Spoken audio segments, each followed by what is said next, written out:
আশীর্বাদে সুস্থ হয়ে যাব। এজন্য আমি এখানে আজকে রথে এসেছি।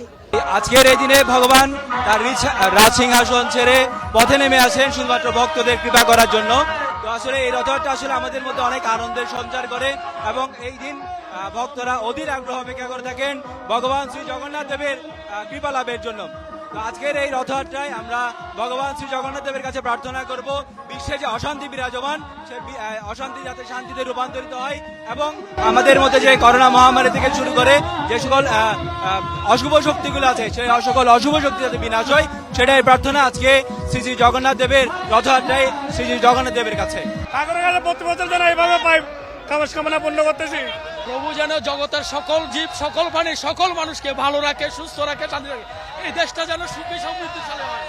জয় জগন্নাথ। এই যে কি প্রার্থনা করলেন? হ্যাঁ, কি প্রার্থনা করলেন? আমি শ্রীকৃষ্ণকে প্রার্থনা করলাম, শ্রীকৃষ্ণকে প্রার্থনা করলাম। কি চাইলেন পরিবারের জন্য, দেশের জন্য? ভালো চাইলাম, সুখে থাকার জন্য চাইলাম, যত বড় চলে যেতে চাইলাম, এটাই চাইলাম। অনেক ভালো লাগছে, রথযাত্রা দেখতে এসেছি, অনেক ভালো লাগছে। আমার বাচ্চা নিয়ে আসছি, তার মা আসছে, তার দিদা আসছে, সবাইকে নিয়ে এসেছি। অনেকই ভালো লাগতেছে। আমি গোপালগঞ্জ থেকে আসছি, বিগত এখানে 14 বছর ধরে আসি, খুবই ভালো লাগতেছে। আমার আসলে পরিবার নিয়ে এসে আজকে অনেক ভালো লাগতেছে যে এটা একটু হিন্দু ধর্মীয় অনুষ্ঠান বা এর রথ টেনে অনেকজনের সাফল্য হয়, এই কারণে আমার মনে হচ্ছে সবাই থেকে একসাথে করা উচিত।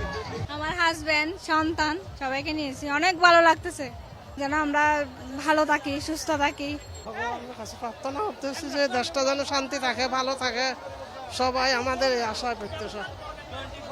কি রথযাত্রা হচ্ছে একটা সুন্দর উৎসব, মানুষ সবার মিলনের, হিন্দু ধর্মের সবার একটা বড় উৎসব। এটা হচ্ছে হিন্দু ধর্মের একটা সবচেয়ে বড় উৎসব। এর মধ্যে সবাই মানে মিলিত হয়ে আবার মিলিত হলে খুবই আনন্দিত। এই বিষয়টা আমরা প্রতি বছরই আসে, এই দিনটা আমরা আমাদের জন্য খুবই উদযাপনের, সেই জন্য খুবই আনন্দিত।